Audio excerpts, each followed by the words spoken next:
I am super excited to present Mathieu Saulnier. He is a security enthusiast, and he has held numerous positions as a consultant within several of Quebec's largest institutions. For the last 6 years, he has specialized in blue teaming, content creation, threat hunting, and mentorship. He's a senior security architect at Bell Canada, which is one of Canada's largest carriers. In the last 12 months, he has given talk at the GoSec conference in Montreal, GeekFest in Toronto, B-Sides Charm in Baltimore, and he has been accepted to speak at B-Sides Las Vegas in August. Please give him a hand. Welcome.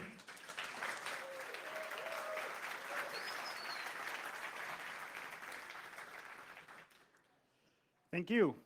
Welcome to this talk called the SOC Counterattack. My name is Mathieu Saulnier. You can find me on Twitter at ScoobyMTL. A little bit about me. I work in InfoSec since 2000. I'm a Blue Team member for the last 7 years, senior security architect at Bell Canada, where my roles are adversary detection team lead and threat hunting team lead.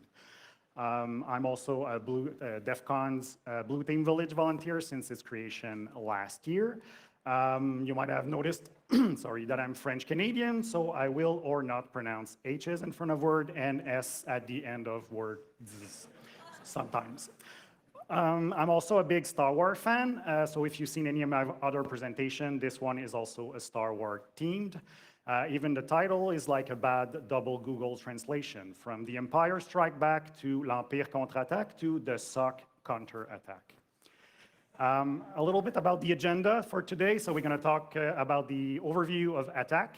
We're going to dive in the ATT&CK Navigator. Then we're going to explain what a preliminary assessment is using ATT&CK. And then we're going to talk about ATT&CK and some open source projects that can actually help you get started.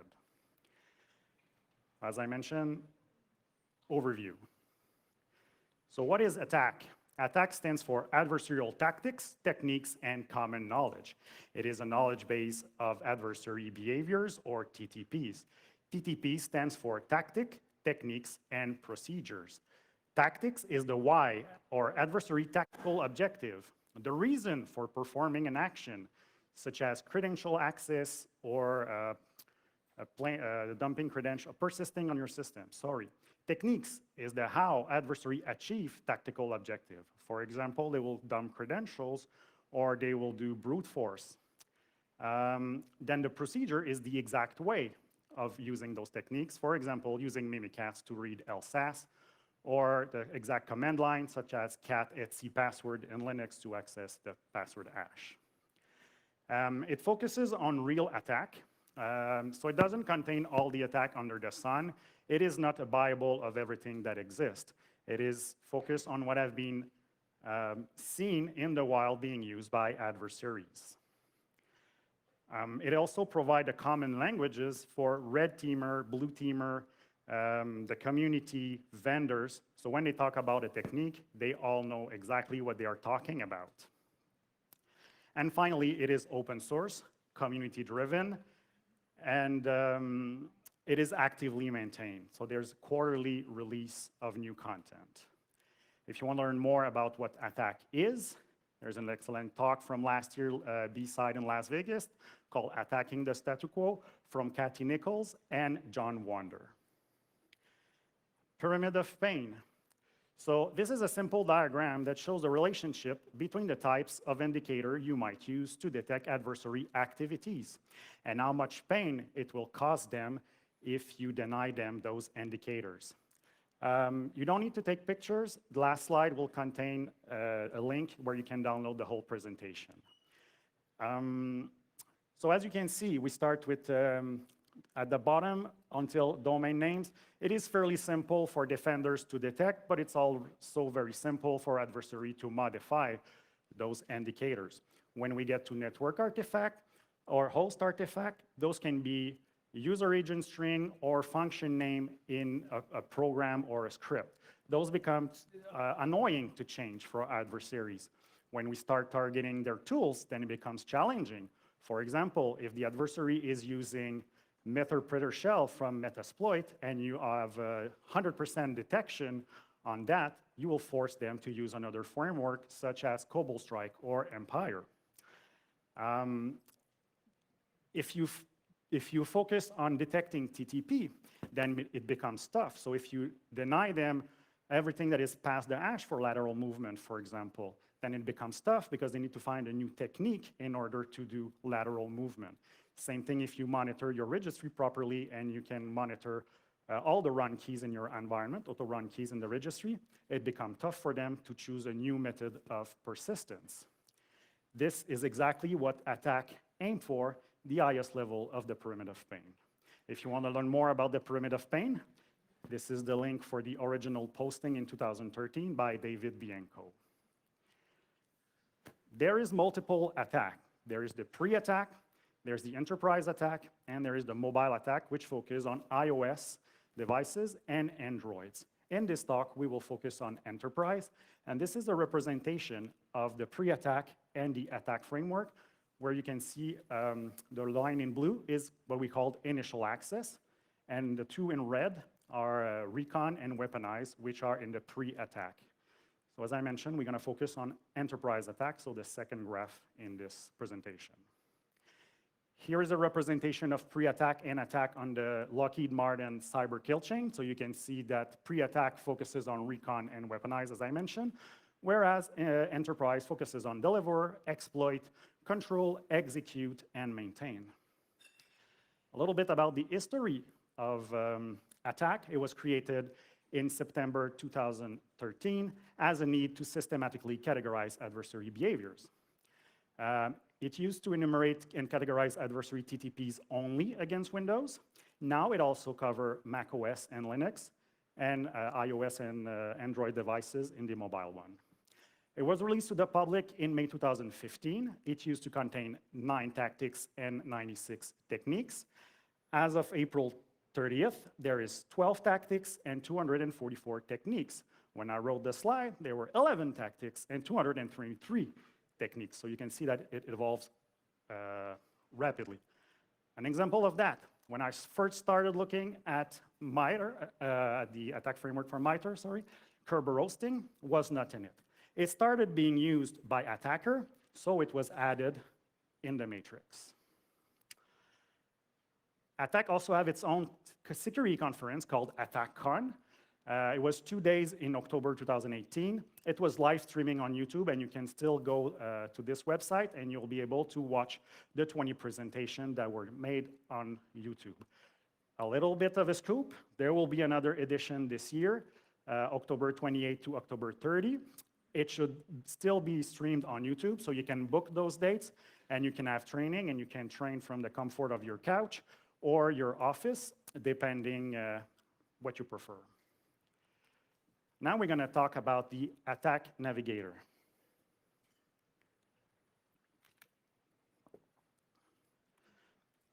A little bit of a demo. So here you have the attack navigator. At the top, you can see up here all the tactics. Down there, you have all the techniques. There are 244 of them, as I mentioned, so we're not expected to know them all. You can see when I move my mouse that sometimes some techniques are in more than one tactic. So for example, if you do not know what bit's job is and you want to have some information, you can right-click and click on View Technique. I'm going to switch to the other tab because I'm not connected to the internet because I don't trust any of you. So when you go there, you will see a Windows background. You'll see like a background of the technique. You'll see the ID, which is T and 4 digits. Every other project that will refer to MITRE ATT&CK will use this ID.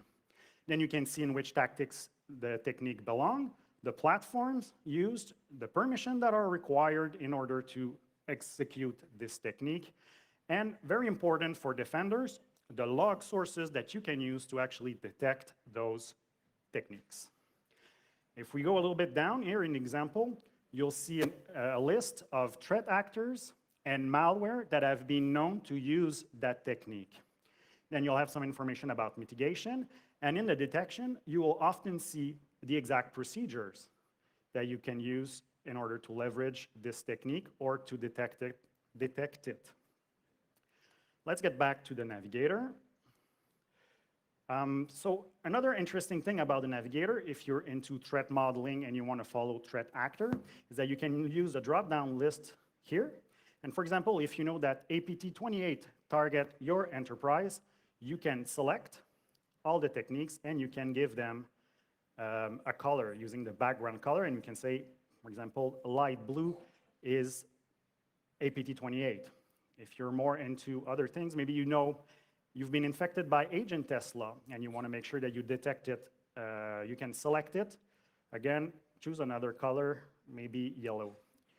Now, you can save those layers here in JSON format, and you can load them easily by clicking on the little plus sign here. Open an existing one, and you can upload from local or from a URL. Uh-oh. Yay, no internet. Anyway, I was almost done. There's a legend at the bottom that is fairly important to use because in 3 months, you might not remember what the color means. So use the legend. So back to the presentation. How do we get started with those 244 techniques? Well, I recommend starting with a preliminary assessment of those 244 techniques. In order to do that, you need to select some basic questions that apply to your enterprise. Here are a list of potential questions. They might apply or not, so you need to select. But for example, you can start about logs, no detection. What is the complexity of building this detection for this technique? Are we talking about monitoring one file or one registry key? Or are we talking about something that's going to generate a lot of false positives that might need machine learning, a lot of whitelisting? So this is one thing to consider. Then is the severity. Is this high, low, medium impact for my enterprise? What is the probability of being hit by that technique? If it focuses on Mac OS and you only have a few of them, it's probably, the probability is very low. Do you have any dependency on other team in your enterprise?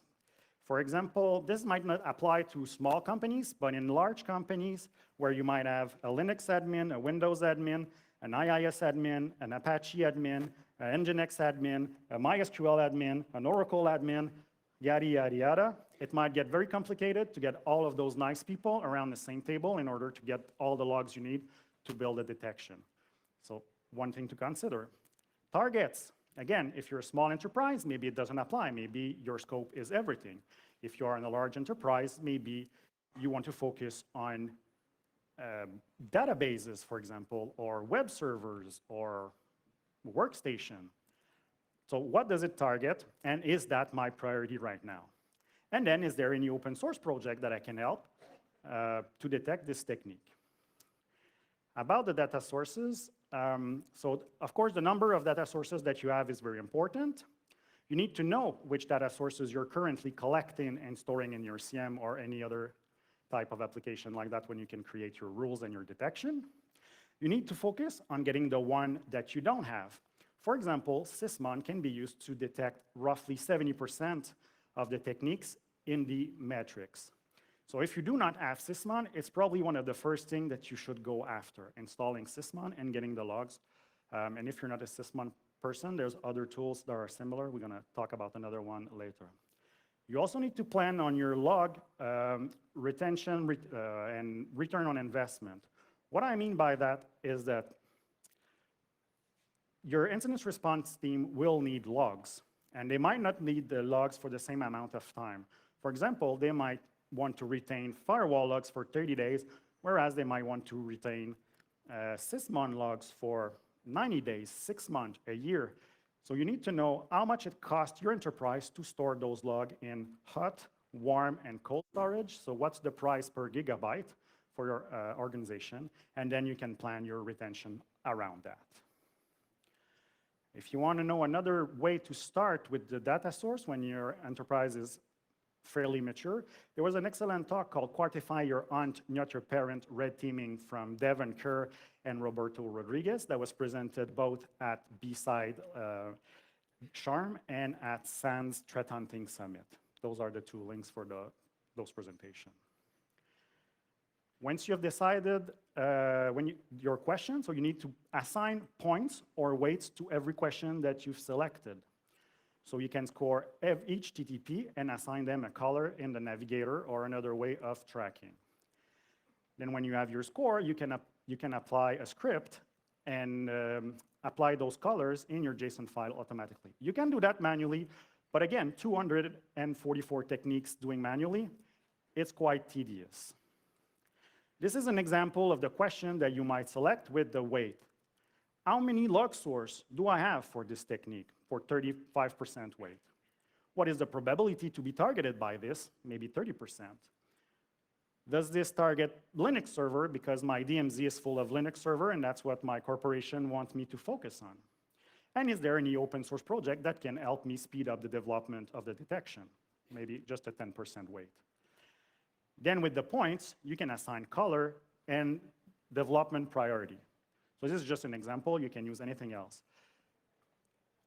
One thing I forgot to mention when I was doing the navigator demo is that you can have as many layers as you want, so you don't need to cram everything in one layer. You can have one layer for everything that you want to track, that you want to show to your management. So this can be another view when you're done with your preliminary assessment.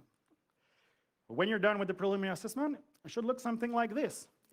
Each techniques are colored. If you don't have a legend, as I mentioned, it's very hard to tell what these color means. Green might means that you have everything and this is your priority, or the other way around, that green is low priority and red is a high priority. With no legends, we have no idea. Then we can build another layer and track our coverage and progress. So here, for example, you see that there's 5 techniques that are selected. We have hardware addition that is in orange, which might means for us that we only have dashboards or hunting capabilities. And the green ones, maybe that we have some detection. And you see there's a light green, which means maybe we have only one rule, and a darker green, which might means that we have more than one rule. We have one in red, that might means that we have only the logs, but nothing else. Again, you choose your color, but make sure to make a legend. This could be our Q2 version. So that one was, now we see that we have 15 techniques that we cover, very visual. Your management will understand that. They will understand where their money goes. And you can see here that hardware addition went from orange to green because maybe with all the hunting that we did, now we have detection for that and we have a rule that is sent to our SOC. And you can see that we have improved our detection. When you have layer like this, it's extremely easy to answer management questions. On March 19, Red Canary released the threat detection report. This is the top 10 techniques that they have seen being used by adversary in the wild. So with the layer, you can answer your management in 5 minutes about your coverage. For example, for us, we knew in 5 minutes that we had 90% of those techniques that we could detect. And the next sprint, we started working on the one that we couldn't. And now we have 100% visibility on the top 10. It goes up to 40, but I think the top 10 is very important. And as you can see, PowerShell is the most widely used technique. After that, you need to know your enemies. How do you do that? Well, you do that by doing threat modeling. There's a workshop about threat modeling at the same time, but thank you for coming to my talk instead. Threat modeling, you wouldn't attack a retailer for the same reason that you would attack a media company, for example. So if the threat actor is after a retailer, he might be after credit cards. He might want to reroute some goods to an address he controls. He might want to change the prices before making a shipment. If you're attacking, or if a threat actor is attacking a media, they might be after the journalist sources to maybe pay them to change their mind, or them, depending on the country you live in. They might want to change the meaning of an article that you've already published, or they might want to just publish their propaganda on a credible media. Once you know which vertical you're operating in, you can start looking for threat actors that are actively targeting your vertical. When you know which threat actor, you can start following threat researchers that focus on those threat actors, and that will give you a list of TTPs that those threat actors are using. And that can be used, again, to prioritize which TTP you want to detect first. Now, metrics and KPI. If attackers thinks in graph, management thinks in metrics. So there's good metrics and there are bad metrics or pitfall. Good metrics is a little bit what we saw earlier, showing monthly progression, showing your coverage, prioritizing your data source ingestion, alerting versus hunting. Alerting for me is when you send a ticket to your SOC that someone will investigate. Hunting might be a dashboard, some query that you run ad hoc or on a regular basis. There might be some reports that you get, and then you pick the entries that look suspicious to you. You might want to represent if you have a single detection or multiple detection by shades of green or by a score. Then there's the bad ones, or the pitfall. One of them is assuming that all TTPs are equal. As we saw on the slide from the Red Canary report, PowerShell is extremely huge. You can do 75% of the techniques using PowerShell. Whereas Bash history, for example, that's only one file that you need to monitor in every user directory. So not equal at all. Falling for coverage versus depth. So that means that if your team is score only on the number of TTPs that they have detection for, they might be enticed to build very weak detection for each technique, and that will leave you vulnerable to a lot of bypass. Again, taking PowerShell as an example, if you only do detection for file download, then you're vulnerable to DLL reflection loading, you're vulnerable to obfuscation, so on and so forth. Many things that you can do, persistence. It's also important to remember that some of the TTPs in the matrix are not for alerting. They're more for contextual when you do incident response.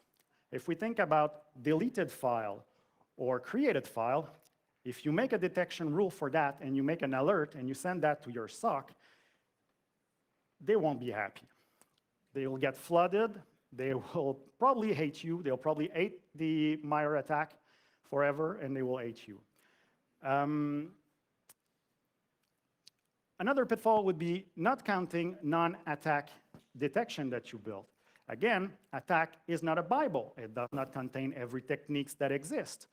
For example, persistence with SSH authorized key, as it's not in the matrix, but it's something that you might consider building detection for and reporting that you actually do detect that technique. It might be added in a later version. Another pitfall is converting all the rules from a project into a rule or an alert. This will also flood your SOC. Again, they will lose faith in the attack framework, they will lose faith in your process, and they'll lose faith in you. We'll talk about that a little bit later in a few slides. If you want to learn more about the pitfall of attack, there's a good talk that was presented at ATT&CK last year called 5 Ways to Screw Up Your Security Program with Attack. Now we're going to talk about attack and open source. First project, Sigma, from Florian Schrock, which is a generic signature format for CM system. This is a YAML file that you can use, and then there's a converter that you can use if you have ELK, Splunk, ArcSight, QRadar, and many other CM. This is the coverage that the project has. As you can see, there's a lot. So if you convert all of them into alert, not good. A better approach would be go by batch. Select a number of techniques that you can actually soak for a week to a month, maybe. Maybe you go with 5, I don't know the number, but let's say 5.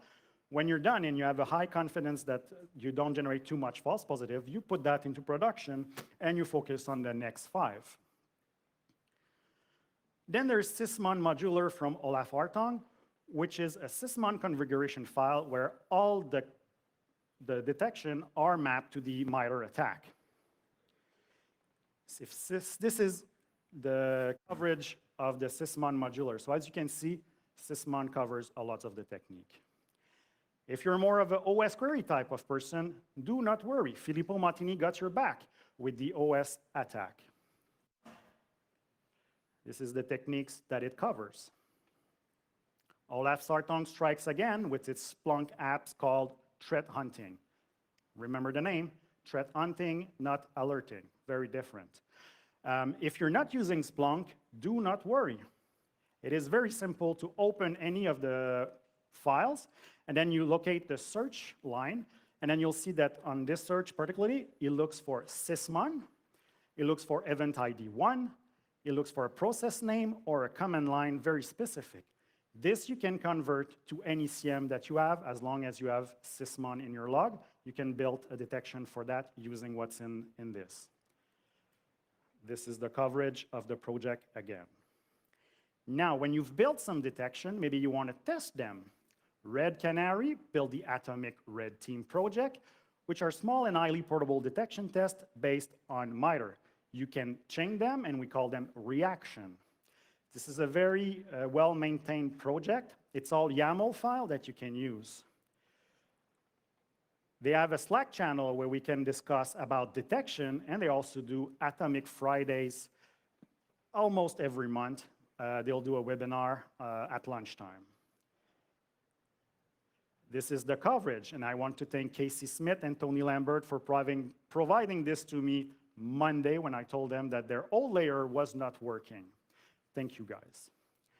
Now there's another project similar to the Atomic Red Team, which is called Red Team Automation from Endgame. It's almost the same thing, but it's built in Python. It is slightly less maintained.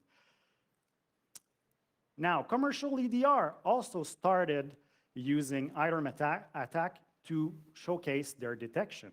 Here is the list. It's not an endorsement from my part or my company in any sense. It's just what's in the list. So those are the ones that were evaluated as round 1, and these ones are the ones that are evaluated in round 2. In conclusion, here are the key takeaways for you guys and girls. Attack address the highest level of the pyramid of pain. You should start with a preliminary assessment of all the techniques. This way you will know the matrix, and you'll be able to have a clear picture of where you should start. To do a successful preliminary assessment, you need to choose the right question for your organization, define scores that make sense for you and your organization, and you need to track your progress somewhere, such as the Enterprise Navigator, so you can show your management what you've been doing. Try to leverage open source project to improve your coverage and speed up your detection. Do not confuse alerting and hunting, and reporting and forensic. And you can use attack to make a selection of vendors that cover some techniques that you cannot detect with what you currently have. If you want to have another idea of how to start, there was an excellent talk at the Blue Team Village last year called Stop, Drop, and Assess Your SOC from ND Applebaum, that works for MITRE. This is the link for his presentation. Finally, some thank you. So I want to thank Grifter, Pyrotech, and Daniel Bohannon for inspiring me to come on the stage and talk to you people. More closely to us, I want to thank LD, aka Laurent, a good friend of mine, is also a very good inspiration. I always deliver very good talks. I was very inspired. And Olivier Bilodeau, also, I think he's a great guy in the community, makes us together, make us stronger as a community. I want also to thank MITRE Corp for releasing Attack as an open source project and making the community a safer place as well. And finally, I want to thank Bell, my employer, for giving me time to come here and present, prepare, and also send me in different city to present things. As promised, last slide, you have the link to the deck if you're interested. I think I have like 1 minute left. So if you have questions, otherwise I'll be around today and tomorrow, and you can come see me. I'll be happy to talk with you. Thank you so much, Mathieu. Big round of applause, please.